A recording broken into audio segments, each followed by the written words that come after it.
Guys welcome to my new vlog. तो guys स्वागत है તમારું ફરી તમારા એક નવા ગુજરાતી કાબડિયાના व्लॉग में। तो गाइस अभी अभी मैं है ना यहाँ से जगह हूँ, आप देख सकते हो सब हाल, देखो कैसा है सब। और आज का मैं पूरा व्लॉग हिंदी में ही शूट करने वाला हूँ। हाँ पूरा थोड़ी मिसअंडरस्टैंडिंग हो जाए तो माफ कर देना, क्योंकि मुझे प्रॉपर हिंदी नहीं आती। मैं ट्राई मार रहा हूँ कि मुझे हिंदी आ जाए और मैं व्लॉग बनाऊँ हिंदी में, समझे।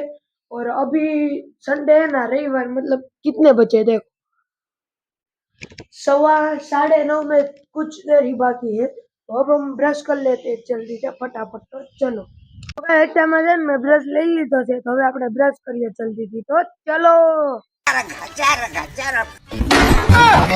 मैंने ब्रश तो कर लिया है, पर ये साथ मुझे एक प्रॉब्लम भी आ रही है मेरे घर पर कि ये देखो, ये है तांबे के पीतल के प्योर ग्लास, देखो है ना, पीतल के ग्लास, देखो प्योर पीतल ये देखो, देख रहे हो।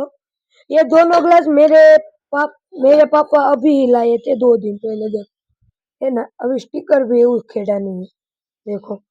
और ये दोनों ग्लास में ये देखो कैसा हो गया है, काला काला। और इस गिलास को मेहमान को भी इसमें पानी नहीं दे सकते, पानी, क्योंकि तो अंदर से भी तो एक नंबर है, देखते हो, बाहर से कुछ ऐसा हो गया काला काला, इसलिए हम मेहमान को भी ये नहीं दे सकते पानी। हाँ, हम स्टील के ग्लास तो रखते ही है, पर इसमें हम दे तो बहुत अच्छा। और इसका और भी एक प्रॉब्लम है कि हम इसे इधर रख भी नहीं सकते गए, देखो कैसे भद्दू से लगते हैं। तो कोई उपाय हो तो आप देना, इससे आ ग्लास पहले जैसे हो जाए। तो प्लीज कमेंट में कह देना कि यह कर सकते हो तो ऐसा हो जाएगा प्लीज। तो હવે આપણે જમવાનું છે, तो હું जब पहले जमी लो। तो चलो गाइस, मैं अभी खाने के लिए नाश्ता करने के लिए बैठ गया हूँ। और इधर देखो रोटलो है, दही है और सादू थे। मुझे थोड़ा कम हिंदी आता है, इसलिए माफ कर देना, मैं थोड़ा गलत बोल रहा हूँ, मुझे भी नहीं पता यार, तो सॉरी, माफ कर देना। तो अब मैं जल्दी थी नाश्तो करी लो। तो चलो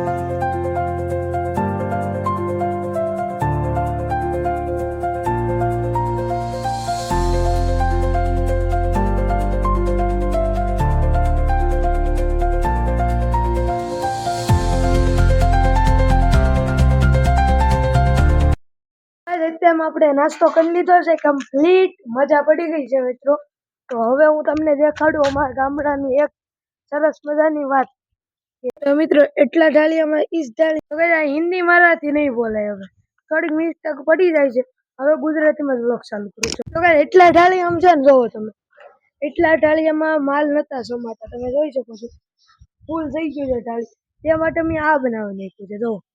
તો આમાં શું કર્યું છે મિત્રો તમને કહું તો, એક તો આ છે, જો એક આ મોટો પિલર નાખ્યો છે, એક આ ને એક આ 3 પિલર નાખ્યા છે લાકડાના, તમે જોઈ શકો છો। અને એમાંય પાછું જો કેટલા માલ છે, જો હજી અડધા જ નથી નાખ્યા, જો માલ।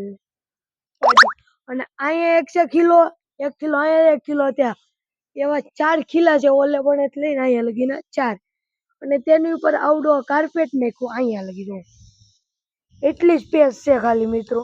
ને આમાં મિત્રો અંદર ગડીએ ને એટલે મિત્રો અહીંયા ટાઈટ જ ન હોય, ટાઈટ હોય પણ ઓછી ટાઈટ હોય માલને, મેં જોઈ શકો છો, એક બાજુ ખુલ્લું છે, અહીંથી બંધ છે, જો બસ ઓછી ટાઈટ હોય। આ તમને હર ગામડાના હર ઘેર ઘેર જોવા મળી આ વધારે।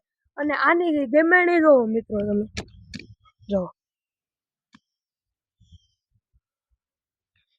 જો કેમ બાકી જુગાડ અમારો આવી રીતનું છે। તો હવે આ બધી વાતો પછી કરીએ, લેસન પેલા કરીએ। તો ચલો, તો ગાઈસ અત્યારમાં છે ને આપણે નાસ્તો પણ કરી લીધો છે, અને અત્યારમાં આપણે આવી ગયા છીએ વાંચવા માટે, કેમ કે કાલે હિન્દીની ટેસ્ટ છે, એ માટે અત્યારમાં વાંચવું તો પડે। જો 13મો પાઠ અને એક છે 14મો પાઠ।